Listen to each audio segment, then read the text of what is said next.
This is 3T TV, your #1 online news channel where we are telling the Thika story as it is. Thank you so much for subscribing. If you are new here, kindly give us a thumbs up. And if you are a regular, we want to thank you so much. The feedback has been awesome. So today we are in Thika West Sub-County office. And the reason why we came here is because we want to keep you informed. We read your comments, and there's a time we posted about new positions for chiefs, and everybody kept asking, kwani chief wetu alienda wapi, ama has there been a gap? So we are here so that we can talk to the gentleman who is in charge, and he's going to tell us more about it. So sit back and let the program begin. Hi, how are you? I'm fine, thank you. We want to thank you so much for making time to have this sitting with us. Karibuni. Please tell us your name and what you do. Well, I'm Mbogo Mathioya. I'm the Deputy County Commissioner, Thika West.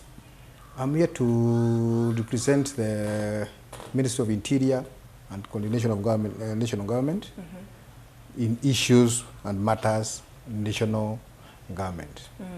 Yes, please. Okay, for how long have you been in the docket? Yeah, I came here last year, around September. And I'm 1 year old and some months now.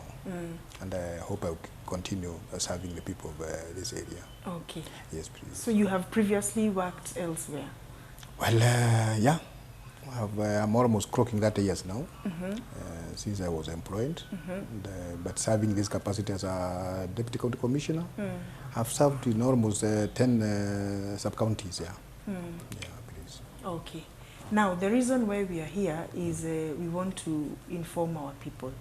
There's an advertisement that has been put forth, posts of assistant chief for new administrative posts.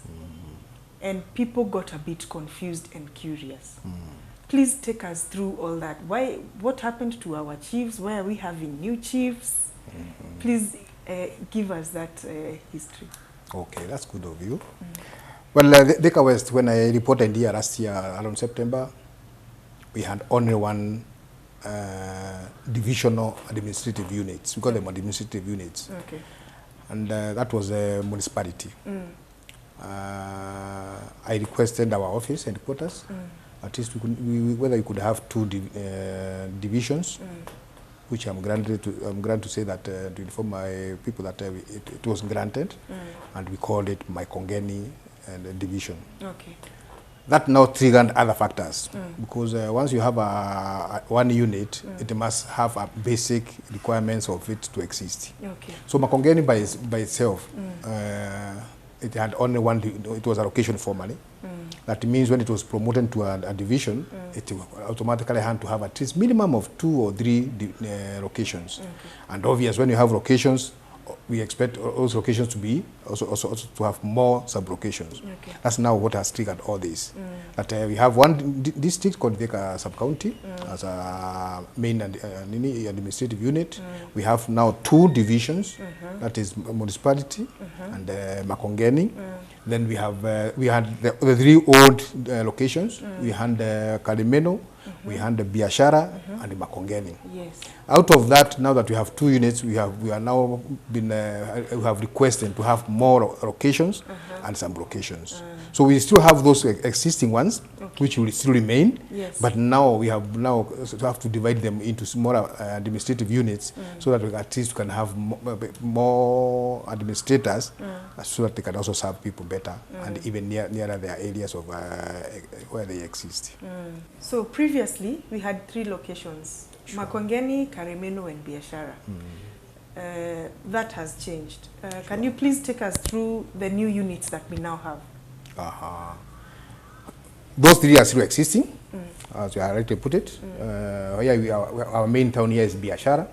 We also have the Makongeni area, and as you move towards Gatondo South, that's where we have Karimeno.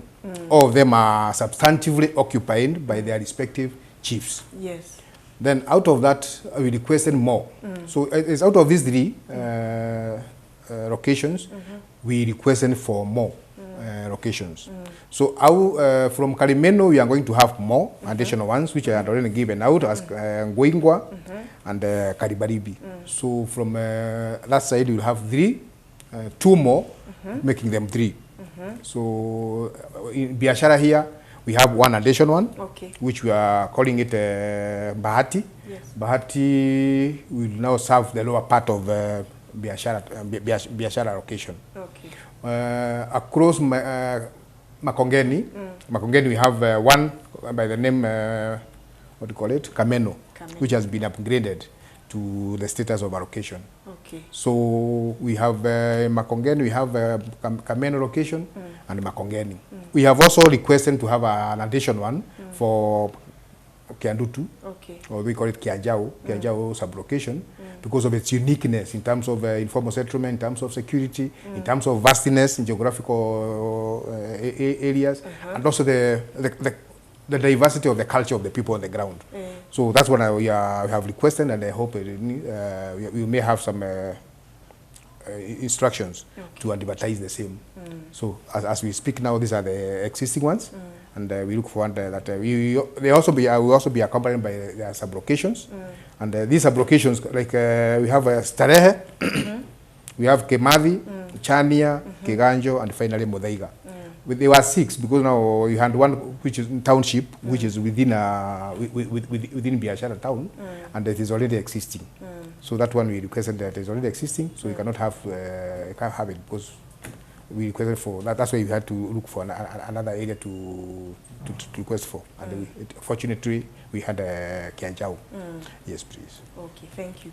That is very well elaborated. Now I'd like you to tell us the qualities of a good chief. You advertise for an assistant chief. Sure. What are the qualities that they are looking for? Wow. Yeah, qualities are, it's always instructive. Whatever you have in a position, you give qualification. Because there are those basic requirements which you require. Yes. And considering that we are dealing with the administrative issues, yes. One of the basic things is you must come from that locality. Yes. We don't expect somebody to come from Larombi and come and now become an assistant chief or a chief within Thika or within where we are now, who may not understand the background, the historical existence of the people of that locality. Sure. 2, away from that, there is the age factor. You must be, basically, for assistant chief, you must be 30 years moving forward. And you must not exceed 45.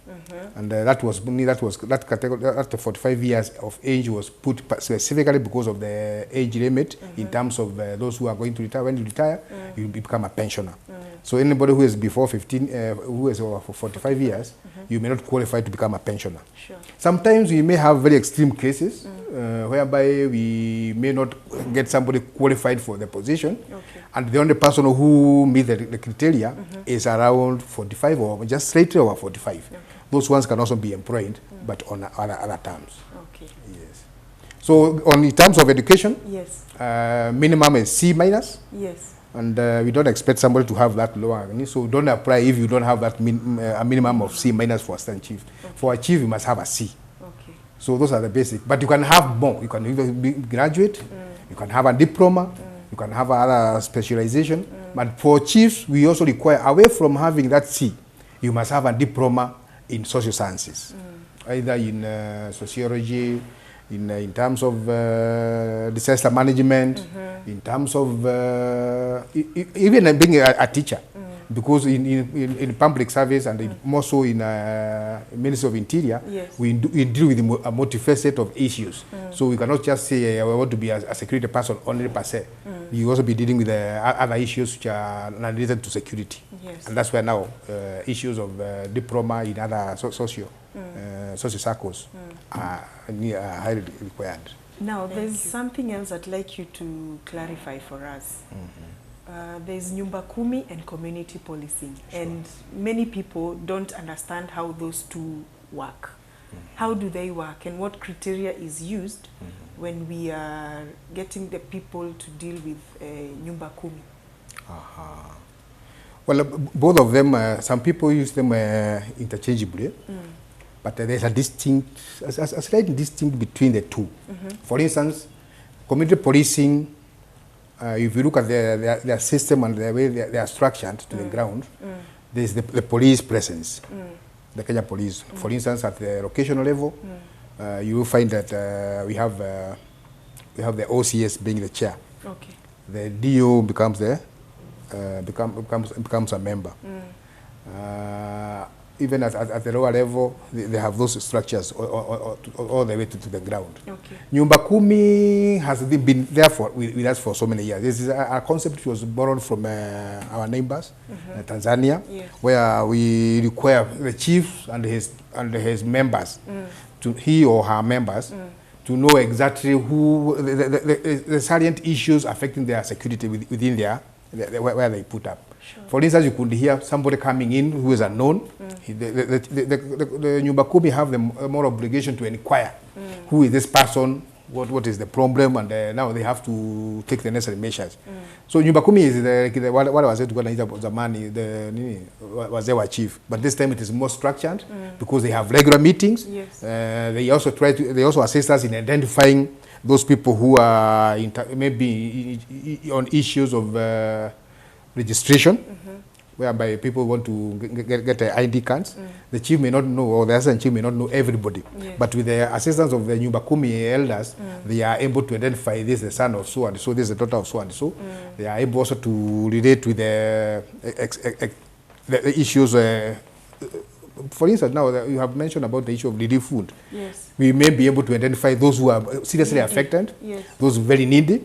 For in terms of areas when we come to issues regarding identifying people who qualify for this, what do you call it?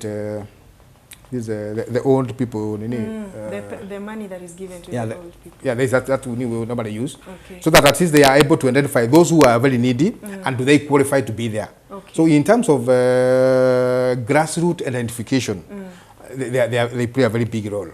They also play a role in terms of security.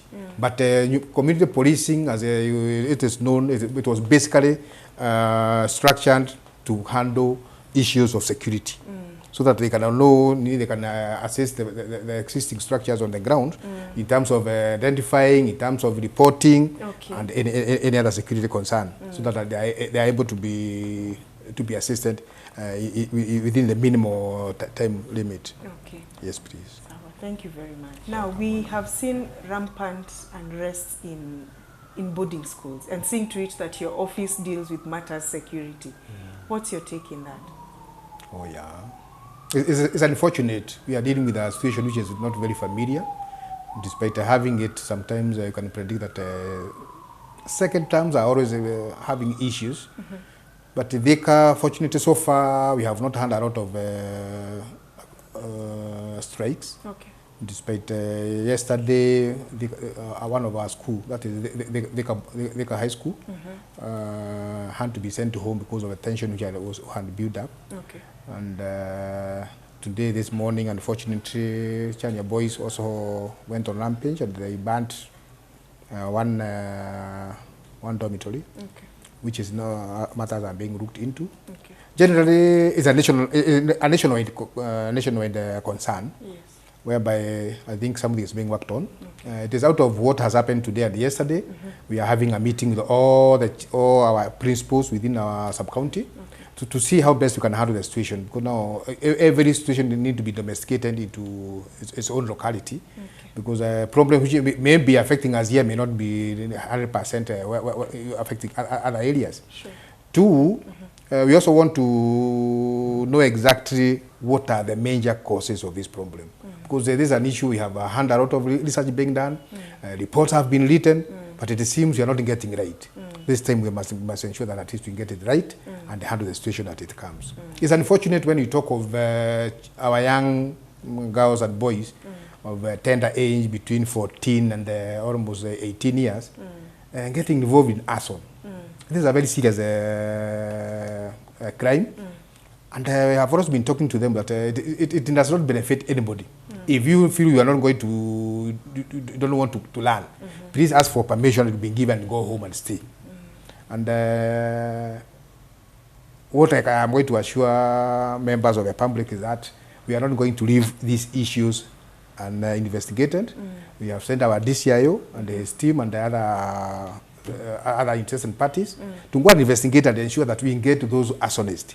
Those who are trying also to assess them, because I am trying to look at it from that angle that a student can come out of school, go and buy petrol, get back again, and start doing the burning. And seriously, there's nobody who is not privy to that information. Yeah. So it's a serious issue. Once we get to know those students who are involved, they have to be taken through the court process. And it will be unfortunate for them because it will come to haunt them so many years to come that when you are asking to the CID and you want to have a clearance certificate, certificate of good conduct, when you want to be employed or you want to go abroad or any other service, it will be written you are an arsonist. That will destroy your career forever. Our parents are having a lot of issues to contend with at the moment during this COVID period, and you cannot add more problems into their livelihoods. Now I am trying to imagine a whole dormitory has been raised like the one I have seen in Chania. Now building it again, the government position is very clear. No funds from the government to reconstruct those structures. So whoever, all the parents are now have to place themselves to come to look for money and come reconstruct the same. So it is unfortunate, and we need to move away from that problem and look for better ways of handling this situation moving forward. Thank you for that. Thank you. Now, as we come to a conclusion, what is your parting shot to the residents of Thika? Thika residents, one thing I really appreciate you because since I came here, we have not had any serious issue concerning security. We have one thing I appreciate you because of your vibrant social media. We have been able to get information real time wherever they occur. We have also been probed by members of the public where there is a problem, and we have been able to act very fast.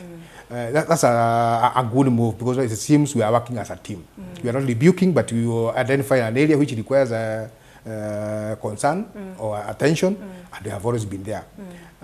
Two, going back to my office on this issue of advertisement, for those who want to apply, please, you still have up to the end of next month. Anything beyond that, please don't apply.